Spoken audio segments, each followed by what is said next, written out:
کتابیں کھول لیں.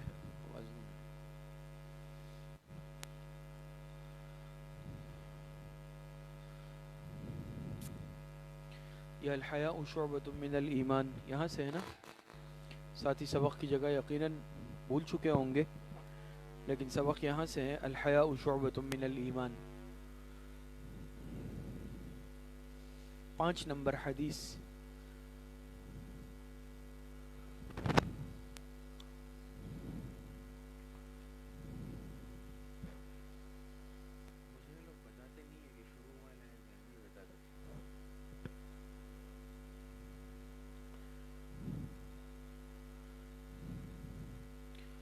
تعلیم دین سال اول کے ساتھی کتاب کھول لیں. زاد الطالبین حدیث کا سبق ہے، اور آج انشاءاللہ یہاں سے ہم سبق شروع کریں گے. الحیاء شعبۃ من الایمان. بسم اللہ الرحمن الرحیم. قال رسول اللہ صلی اللہ علیہ وسلم الحیاء شعبۃ من الایمان. آواز آ رہی ہے؟ جناب نبی کریم صلی اللہ علیہ وسلم کا ارشاد مبارک ہے کہ حیا یہ ایمان کے شعبوں میں سے ایک شعبہ ہے. الحیاء شعبۃ من الایمان ای من شعب الایمان. حیا یہ ایمان کے شعبوں میں سے ایک شعبہ ہے. شروع کی 5 نمبر حدیث ہے، بتا دیا کریں. ترجمہ سمجھ میں آیا؟ الحیاء شعبۃ من الایمان، حیا یہ ایمان کے شعبوں میں سے ایک شعبہ ہے. تو یہ حدیث حیا سے متعلق ہے. پہلے اس میں یہ بات سمجھ لیں کہ یہ تفصیلی روایت ہے، یہ اس کا ایک حصہ ہے. اور اس روایت میں آتا ہے کہ الایمان بضع و سبعون شعبۃ، کہ ایمان کی 70 سے اوپر کچھ شاخیں ہیں، اور سب سے اعلیٰ شاخ وہ لا الہ الا اللہ کا اقرار ہے. اعلیٰ لا الہ الا اللہ، اس طرح کے الفاظ آتے ہیں. وَأَدْنَاهَا إِمَاطَةُ الْأَذَى عَنِ الطَّرِيقِ، اور سب سے ادنا شاخ راستے سے تکلیف دہ چیز کا ہٹا دینا ہے. پھر اس کے ساتھ آتا ہے الحیاء شعبۃ من الایمان، حیا یہ بھی ایمان کا ایک شعبہ ہے، حصہ ہے. تو پوری روایت اس طرح ہے، یہ اس کا ایک حصہ ہے کہ ایمان کی 70 سے اوپر شاخیں ہیں.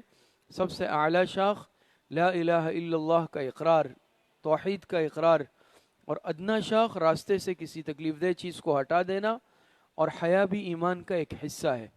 لیکن یہاں پر اس کے ایک حصے کو لائے ہیں اس حدیث کے، چونکہ یہاں مختصر حدیثیں ہیں، اور حیا سے متعلق جو حصہ تھا اس کو لائے. یہ بات سمجھ میں آئی ہے؟ دوسری بات سمجھ لیں.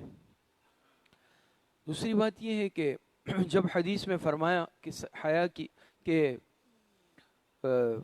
ایمان کی 70 سے اوپر شاخیں ہیں، تو 70 سے اوپر شاخوں میں سب سے اعلیٰ کو ذکر کیا.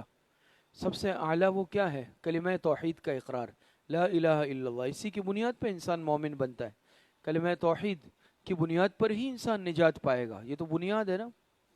اور سب سے ادنا کون سی ہے؟ تو فرمایا اماطۃ الاذی عن الطریق. ادنا ہے راستے سے تکلیف دہ چیز کا ہٹا دینا. تو سب سے اعلیٰ شاخ بتائی، سب سے ادنا بتائی، باقی درمیان میں ہے ساری. بات سمجھ میں آ رہی ہے؟ 70 سے اوپر ہے، تفصیلات نہیں ہے روایت میں کون سی. سب سے اعلیٰ بتائی، سب سے ادنا بتائی. بات سمجھ میں آ رہی ہے؟ دنیاوی اعتبار سے بھی آپ یہ بات سمجھ لیں کہ جیسے عام طور پر انسان کہیں جاتا ہے، کسی چیز کی قیمت پوچھتا ہے، وہ چیز اگر ایسی ہو کہ اس کی بہت ساری قسمیں، کوالٹیاں ہوں، تو اب ہر ایک کی قیمت نہیں بتائی جاتی. کہتے ہیں بھائی 1000 سے شروع ہوتی ہے، 100 تک اس کی قیمت ہے. ایک مثال ہے، ایک سمجھانے کے لیے مثال ہے. کہتے ہیں بھئی 1000 سے جو ہے سب سے زیادہ 1000 روپے والی ہے، کم سے کم 100 والی ہے، اور درمیان میں بھی ہے بہت ساری. اس سے اندازہ ہو جاتا ہے کہ بھئی یہاں سے لے کے یہاں تک کے. تو دین کے بہت سارے شعبے ہیں، ایمان کی بہت ساری شاخیں ہیں. جیسے ایک درخت ہوتا ہے، پھر درخت کی شاخیں ہوتی ہیں. وہ ایمان کو درخت سے تشبیہ دی ہے کہ ایمان کی 70 سے اوپر شاخیں ہیں. سب سے اعلیٰ ترین شاخ وہ کلمہ توحید ہے، لا الہ الا اللہ کا اقرار ہے، اللہ پاک کی وحدانیت کا اقرار ہے. اور سب سے ادنا شاخ وہ راستے سے تکلیف دہ چیز کا ہٹا دینا ہے. عام طور پر ہمارے ذہن میں ہم اس کو وہ تصور ہی نہیں کرتے. راستے میں جا رہا ہے، کوئی پتھر نظر آ گیا جس سے ٹھوکر لگ سکتی ہے، انسان نے اس جذبے سے اٹھا کے سائڈ پہ کیا بھئی کوئی گر نہیں جائے. راستے میں کانٹے دار جھاڑی نظر آئی, اس کو سائڈ پہ رکھ دیا کہ بھئی کسی کو تکلیف نہ ہو. یہ بھی ایمان کے شعبے پہ عمل کر رہا ہے, یہ بھی نیکی ہے. عام طور پہ ہمارا ذہن اس طرف نہیں جاتا, حالانکہ یہ ایمان کا ایک شعبہ ہے. تو اسی لیے اعلیٰ کو ذکر کیا, ادنا کو ذکر کیا. یہ بات سمجھ میں آئی؟ پھر اس کے بعد اس حدیث میں آتا ہے الحیاء شعبۃ من الایمان. یہ ربط کے لیے میں نے ساری بات عرض کی تاکہ سمجھ میں آ جائے. پھر اس حدیث میں آتا ہے الحیاء شعبۃ من الایمان. حیا بھی ایمان کا ایک شعبہ ہے, جس کی 70 سے اوپر شاخیں ہیں نا ایمان کی. فرمایا حیا بھی ایمان کا ایک حصہ ہے. اب یہاں پر سوال یہ پیدا ہوتا ہے کہ جب یہ فرما دیا کہ 70 سے اوپر شاخیں ہیں, اعلیٰ یہ والی ادنا یہ والی, تو درمیان میں حیا بھی آ گئی نا. حیا ایک شاخ ہے, تو درمیان میں جتنی ہے جس کا ذکر نہیں کیا تو اس میں حیا خود بخود آ گئی. لیکن حیا کو الگ سے ذکر کیا, اعلیٰ اور ادنا کو ذکر کر کے حیا کے علاوہ کوئی اور شاخ ذکر کی نہیں کی نا. لیکن حیا کو الگ سے ذکر کیا, اس کی کیا وجہ ہے؟ پھر کیا خصوصیت ہے کہ باقی شاخیں تو درمیان والی ذکر نہیں کی, لیکن حیا کا ذکر خاص طور پر آپ علیہ السلام نے فرمایا کہ الحیاء شعبۃ من الایمان. حیا یہ بھی ایمان کی ایک شاخ ہے, حیا یہ بھی ایمان کا ایک شعبہ اور حصہ ہے. یہ بات سمجھ میں آئی؟ تو حیا کو الگ سے کیوں ذکر کیا؟ علماء نے اس کی وجہ لکھی. حیا کو اس کی اہمیت کے پیش نظر ذکر کیا. حیا کو اہمیت کے پیش نظر ذکر کیا. کیوں؟ حیا ایسی صفت ہے کہ یہ اگر انسان میں ہو, اس کی برکت سے انسان بہت سارے گناہوں سے خود بخود بچ جاتا ہے. خدا نخواستہ اگر یہ صفت انسان کے اندر سے نکل جائے, بہت سارے گناہوں کے اندر انسان خود بخود مبتلا ہو جاتا ہے. یہ ایک بنیاد ہے حیا کی صفت. بات سمجھ میں آ رہی ہے؟ حیا کہتے کسے ہیں؟ حیا کی بہت ساری تعریفیں کی گئی ہیں. محدث العصر علامہ انور شاہ کشمیری رحمۃ اللہ علیہ فرماتے ہیں کہ حیا امر طبعی ہے. حیا امر طبعی ہے, اس لیے اس کو یہاں پر لے. امر طبعی سمجھتے ہیں؟ ایک تو ہوتا ہے نا کہ امر شرعی, شریعت کا حکم ہے, جھوٹ نہیں بولو, خیانت نہیں کرو, مثال کے طور پر. فرمایا حیا یہ امر شرعی کے ساتھ امر طبعی بھی ہے. یہ انسان کی فطرت میں اللہ پاک نے رکھ دی ہے. یہ انسان کی طبیعت کا تقاضا ہے کہ انسان حیا کرے گا. بات سمجھ میں آ رہی ہے؟ آپ دیکھیں نا, جانور ہوتے ہیں, جانور لباس پہنتے ہیں, جانوروں کو سطر کا وہ ہوتا ہے اپنا نہیں ہوتا. لیکن ایک انسان ہے, انسان کو فطری طور پر اس چیز کا احساس ہوتا ہے. وہ بے لباس ہو کے کبھی نہیں پھرے گا, اگرچہ اس کو کوئی نہ بتائے کہ بھئی لباس نہ پہننا گناہ ہے, لیکن اس کو اس بات کا احساس ہوگا کہ بھئی لباس پہننا چاہیے اور میرے سطر پہ کسی کی نظر نہیں پڑے. بات سمجھ میں آ رہی ہے؟ اللہ پاک نے انسان کی فطرت کے اندر حیا رکھ دی ہے. ایک چھوٹا بچہ ہوتا ہے, نابالغ غیر مکلف بچہ ہوتا ہے, دیکھتے ہیں نا کہ 7-8 سال کا, اتنا سمجھدار ہے, وہ بھی کسی کے سامنے لباس نہیں بدلتا, وہ بھی سطر نہیں کھولتا, اور اس کو بھی شرم محسوس ہوتی ہے. کیوں ہوتی ہے؟ وہ تو مکلف نہیں ہے, سمجھدار. کیوں؟ اللہ پاک نے انسان کی فطرت کے اندر یہ خاصیت اور یہ حیا کی صفت رکھ دی ہے. یہ بات سمجھ میں آ رہی ہے؟ اور اسی حیا کی صفت سے انسان جانوروں سے ممتاز ہے. لیکن خدا نخواستہ اگر یہ صفت انسان سے نکل جائے, پھر انسان جانوروں کے مقام سے بھی بدتر ہو جاتا ہے, اسفل السافلین میں گر جاتا ہے. بات سمجھ میں آ رہی ہے؟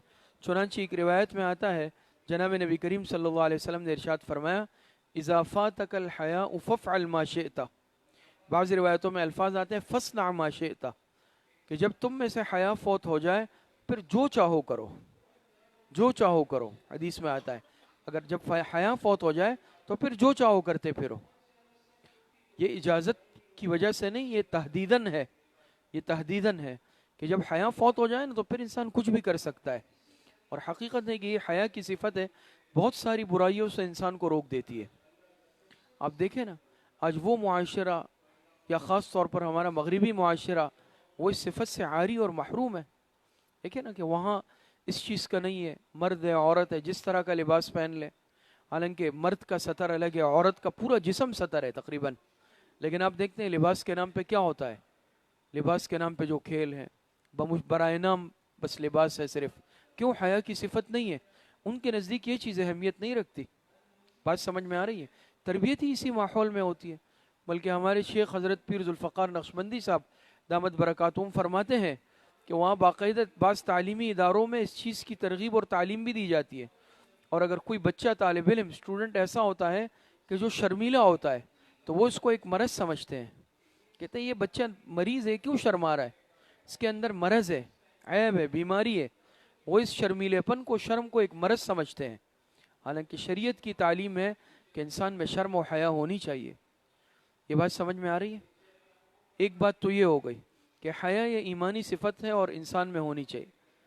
ایک اور تعریف ہمارے بعض اکابرین نے، بزرگوں نے تعریف کی ہے، بزرگوں میں سے کسی نے، کہ حیا کہا جاتا ہے کہ انسان اللہ پاک کی نعمتوں پر، انعامات پر نظر کر لے، دوسری طرف اپنی کوتاہیوں اور گناہوں پر نظر کر لے، دل کے اندر جو کیفیت پیدا ہو جائے اسے حیا کہتے ہیں۔ کہ انسان یہ سوچ لے کہ اللہ پاک کی کتنے انعامات، نعمت رزق دن رات کھا رہا ہوں، استعمال کر رہا ہوں، اور اسی اللہ پاک کی نافرمانیاں بھی ساتھ میں کر رہا ہوں، تو انسان کے دل میں جو شرمساری محسوس ہونی چاہیے اسے حیا کہا جاتا ہے۔ یہ بات سمجھ میں آ گئی؟ دوسری بات یہ ہے کہ جس طرح انسان بندوں سے حیا کرتا ہے، اس سے زیادہ مستحق اللہ پاک کی ذات ہے کہ انسان اللہ پاک سے بھی حیا کرے۔ کیا مطلب ہے؟ لیکن اب ہم دیکھتے ہیں کہ کسی کو گناہ کرنا ہوتا ہے تو وہ تنہائی تلاش کرتا ہے، تنہائی کا وقت دیکھتا ہے، تنہائی کے ماحول کو دیکھتا ہے کہ بھئی کوئی دیکھنے والا تو نہیں ہے، کوئی دیکھ تو نہیں رہا۔ اگر چھوٹا بچہ بھی قریب میں ہو تو انسان گناہ سے باز ہوتا ہے، نہیں کرتا کہ یہ بچہ دیکھ لے گا، سمجھ جائے گا، انسان نہیں کرتا نا۔ لیکن اسی تنہائی میں جو انسان گناہ کر رہا ہوتا ہے، اللہ پاک کی ذات نہیں دیکھ رہی، اللہ پاک تو ہر وقت دیکھ رہے ہیں نا۔ اللہ پاک تو بندوں سے بھی زیادہ اس کے حقدار ہے کہ اس سے حیا کی جائے، لیکن ہم مخلوق سے تو ڈرتے ہیں، مخلوق سے حیا کر کے گناہ سے رک جاتے ہیں اس وقت، لیکن اللہ پاک جو ہر وقت دیکھ رہا ہے، مالک ہے، اس کے سامنے ہم گناہ کرتے رہتے ہیں۔ اور روایت میں آتا ہے کہ اللہ پاک کو سب سے زیادہ غصہ کب آتا ہے؟ جب بندوں میں سے کوئی اس کے محرمات کا ارتکاب کرتا ہے، جس چیز کو اللہ پاک نے حرام کیا ہے نا، اس پر عمل کرتا ہے، حرام کا ارتکاب کرتا ہے، اس بندے پر اللہ پاک کو سخت غصہ اور غیرت آتی ہے۔ دنیا میں بھی آپ دیکھ لیں نا، ایک انسان کسی پر احسان کر لے، کسی کے ساتھ کوئی اچھائی کر لے، اور پھر وہ بندہ احسان فراموشی کر لے، وہ بندہ اس کی نافرمانی کرے، تو کتنا غصہ آتا ہے۔ کہتے ہیں بھئی کہ میں تمہارے ساتھ یہ احسان کیا، یہ اچھائی کی، یہ کی، اور تم جو ہے اس طرح کر رہے ہو، تم نے میرے ساتھ یہ کیا، تم نے میری بات نہیں مانی۔ حالانکہ انسان ایک عاجز مخلوق ہے، انسان کسی کے ساتھ کیا بھلائی کرے گا؟ چلے اپنے طور پہ کر لی، لیکن اگر سامنے والا احسان فراموشی کا مظاہرہ کرے، انسان کو غصہ آ رہا ہے، مجھ سے برداشت نہیں ہو رہا، تو اللہ پاک کی نعمتیں میں دن رات استعمال کر رہا ہوں، دن رات اس کے احسانات ہیں، اس کے باوجود میں بلا جھجک اس کی نافرمانی بھی کر رہا ہوں، تو اللہ پاک سے کیا حیا نہیں کرنی چاہیے؟ یہ بات سمجھ میں آ رہی ہے؟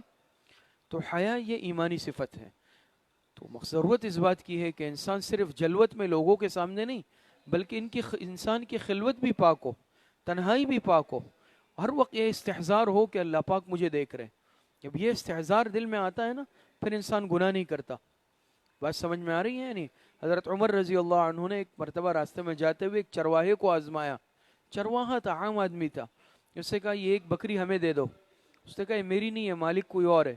کہا بھئی کہہ دینا، کہ کہا چلو بیچ دو پیسوں پہ، اس نے کہا میں نہیں بیچ سکتا، میری ملکیت نہیں ہے۔ کہا چلو کہہ دینا پہاڑ سے گر گئی تھی، اور ایسے واقعات ہوتے رہتے ہیں، وہ کون سی تحقیق کرے گا؟ کہا کہ میں ایسا نہیں کر سکتا۔ کہا بھئی تمہیں مالک کون سا دیکھ رہا ہے اس وقت؟ اس نے کہا میرا مالک تو نہیں دیکھ رہا، لیکن حقیقی مالک تو دیکھ رہا ہے۔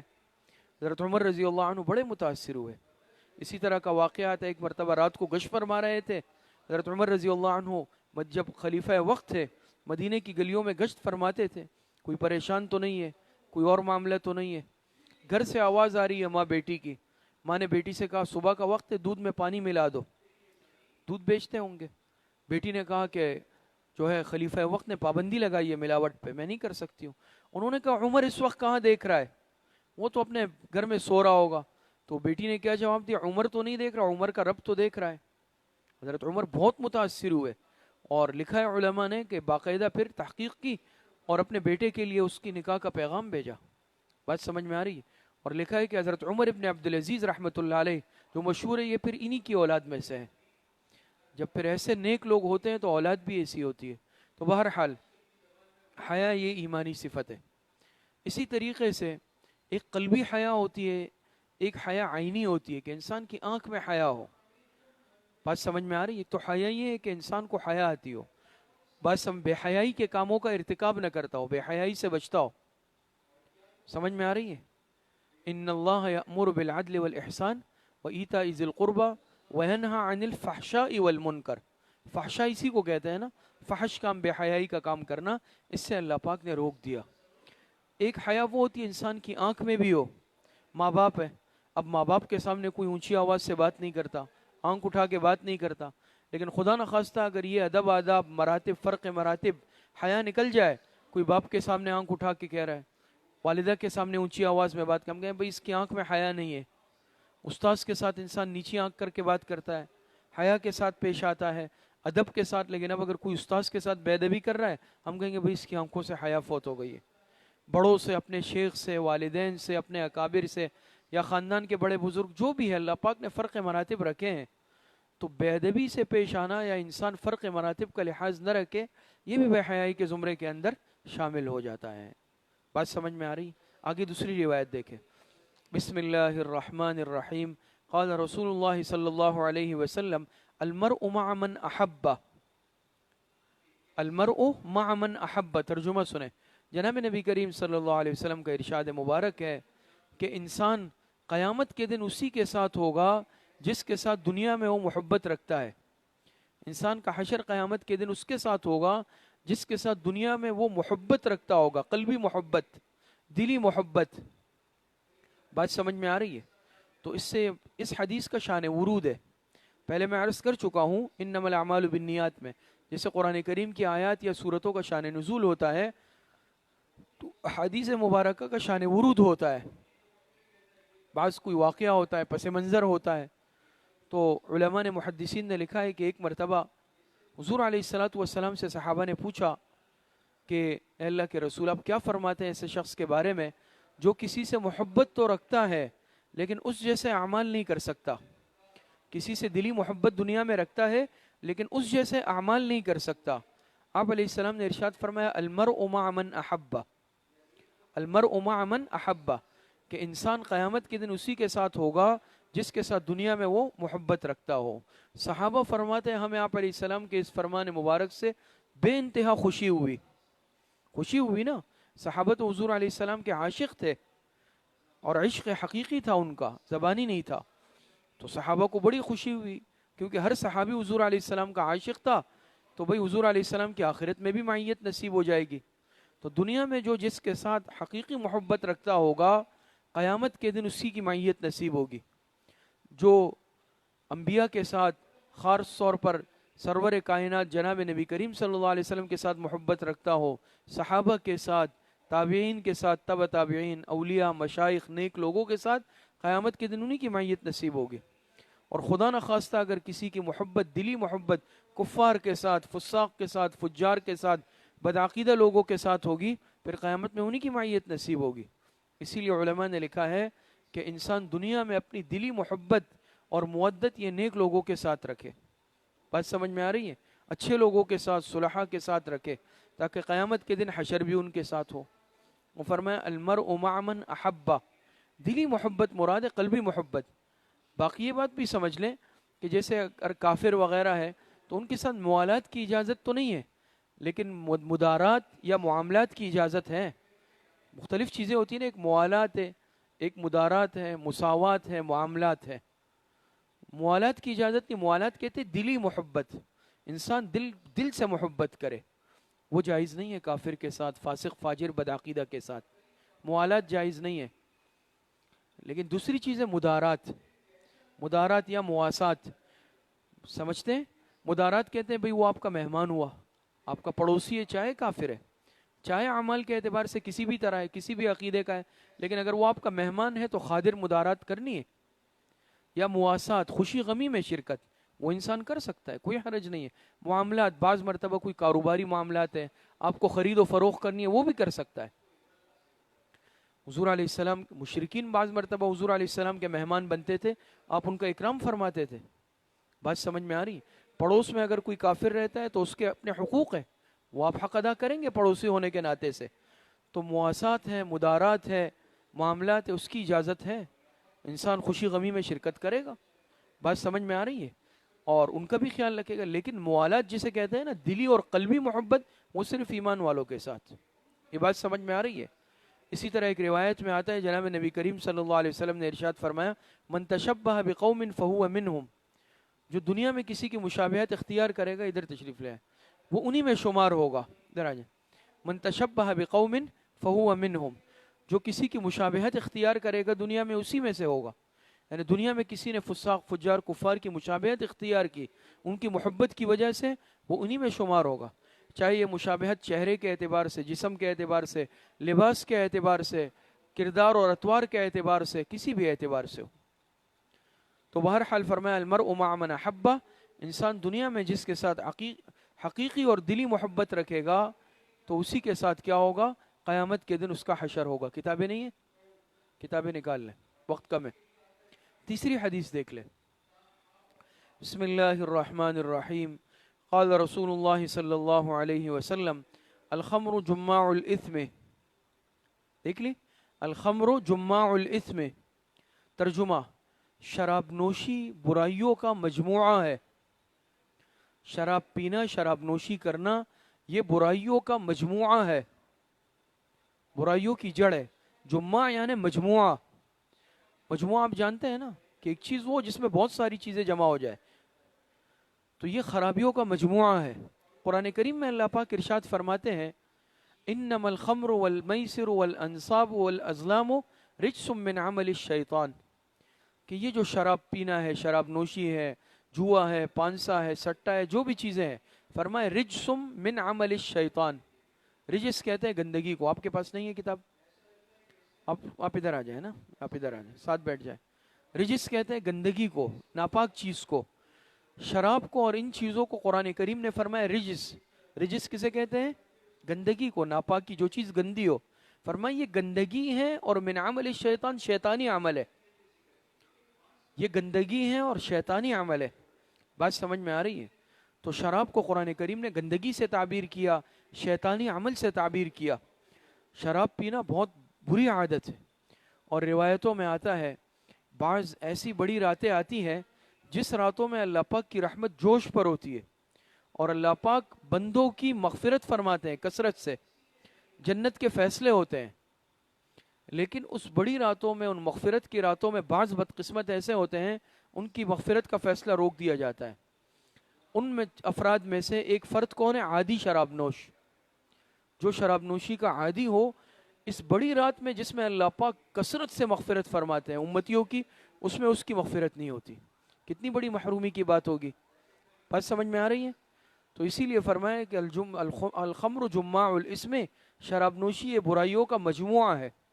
مجموعے کا مطلب یہ ہے کہ ایک انسان شراب نوشی کا اگر عادی ہو جائے، اس کی وجہ سے وہ اور بھی بہت سارے گناہوں کا ارتکاب کر لیتا ہے. بہت سارے گناہوں کا ارتکاب اس شراب نوشی کی وجہ سے کر لیتا ہے. بات سمجھ میں آ رہی ہے؟ کیوں؟ یہ شراب کی صفت ایسی بدترین ہے.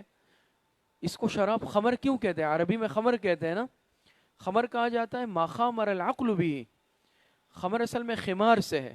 خمار عربی میں کہتے ہیں اوڑھنی کو، دوپٹے کو، چادر کو جو خواتین اوڑھتی ہے نا، اس کو خمار کیوں کہتے ہیں؟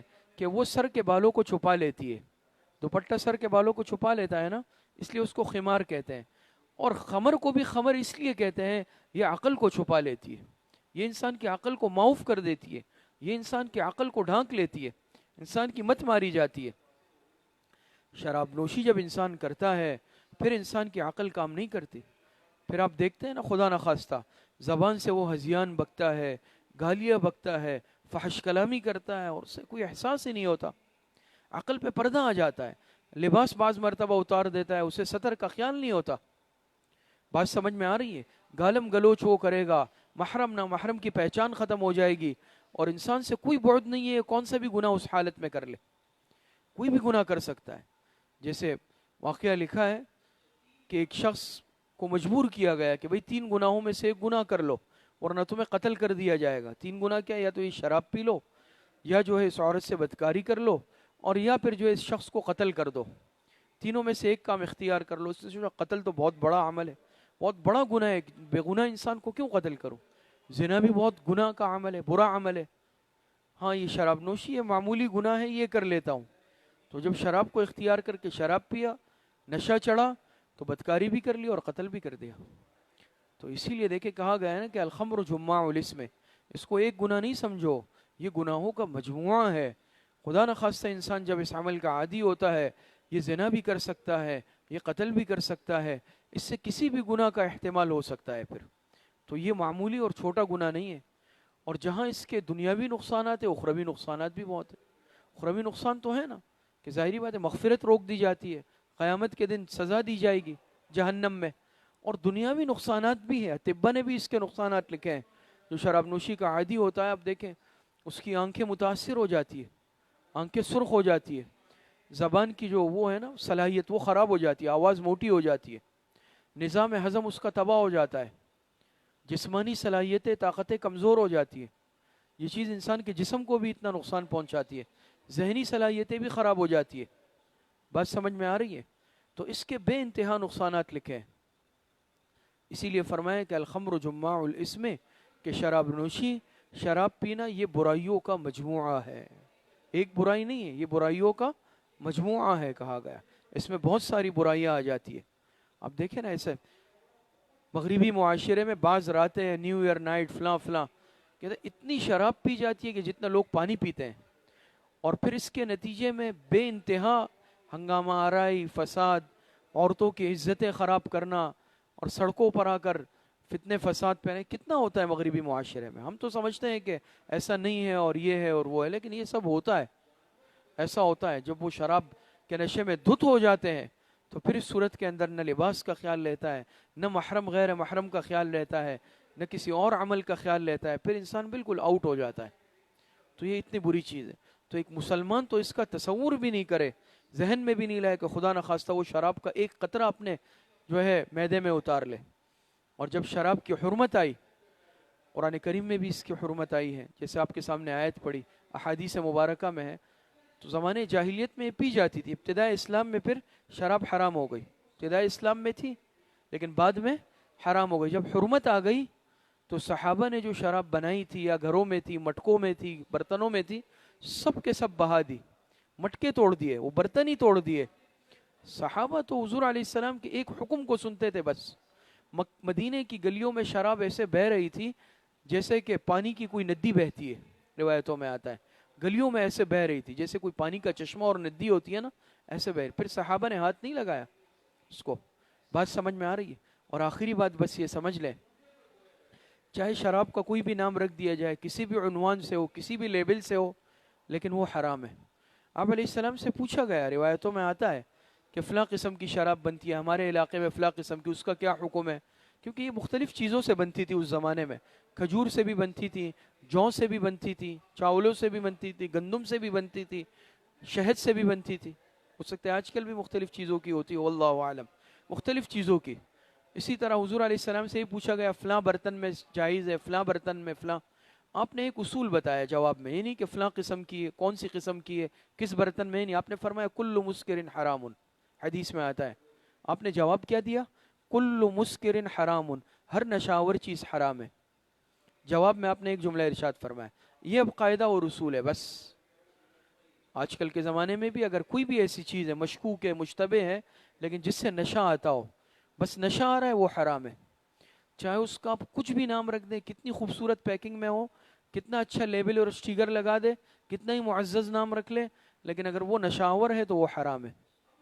یہ بات سمجھ میں آ رہی ہے؟ اب یہ ہوتا ہے نا، اب تو ظاہری بات ہے زمانہ بھی آگے چلا گیا، ترقی یافتہ، اب تو ہر چیز کے نام بدل دیے، لیبل بدل دیے، خوبصورت پیکنگ میں کہتے ہیں بس یہ تو آپ جو ہے، یہ فلاں چیز کا پانی ہے، یہ فلاں ہے، یہ فلاں ہے، یہ فلاں ہے۔ بس یہ اصول اور قاعدہ ہے کہ اگر اس سے نشہ آتا ہو، انسان کو نشہ چڑھتا ہو، تو وہ حرام ہے، سمجھ لے۔ یہ بات سمجھ میں آ رہی ہے؟ تو بہرحال 3 حدیثیں آج ہم نے پڑھی ہے۔ پہلی حدیث ہم نے پڑھی الحیاء شعبۃ من الایمان، حیا یہ ایمان کا ایک حصہ اور شعبہ ہے۔ اس سے ہمیں سبق ملتا ہے کہ انسان حیا کی صفت کو اپنائے اور بے حیائی کے قریب بھی نہ جائے، کیونکہ انسان سے اگر حیا کی صفت کمزور ہو جائے، ختم ہو جائے، پھر انسان ظاہری بات ہے ہر چیز سے عاری ہو جاتا ہے، جانوروں سے بھی بدتر ہو جاتا ہے۔ دوسری چیز المرء مع من احب، دوسری حدیث مبارکہ آپ علیہ السلام نے فرمایا انسان قیامت کے ساتھ اسی کے ساتھ ہوگا، دنیا میں جس کے ساتھ محبت رکھتا ہو۔ تو انسان دنیا میں محبت رکھے تو اپنے پیغمبر جناب نبی کریم صلی اللہ علیہ وسلم سے، انبیاء سے، صحابہ سے اولیاء سے، بزرگوں سے، نیک لوگوں سے محبت رکھے، تعلق اور محبت رکھے، تاکہ آخرت میں نیک لوگوں کی معیت نصیب ہو جائے، اور فساق، فجار، کفار، بدکرداروں کی دلی محبت قطعی طور پر اپنے دل میں نہ لائے۔ تیسری حدیث میں فرمایا الخمر جماع الاسم، کہ شراب نوشی یہ برائیوں کا مجموعہ ہے۔ تو اس سے ہمیں سبق ملتا ہے کہ ایک صاحب ایمان کبھی اس چیز کے قریب نہیں جاتا جس سے اللہ اور اس کے رسول نے روکا ہو، خاص طور پر اللہ پاک نے اسے رجس قرار دیا ہو، نجس قرار دیا ہو، عمل شیطان قرار دیا ہو، آپ علیہ السلام نے اس کو برائیوں کا مجموعہ کہا ہو، تو ایک صاحب ایمان کبھی اس چیز کا ایک قطرہ بھی حلق میں انڈیلنے کا تصور بھی نہیں کر سکتا۔ اللہ پاک صحیح عمل کی توفیق نصیب فرمائے۔ وآخر دعوانا ان الحمد للہ رب العالمین۔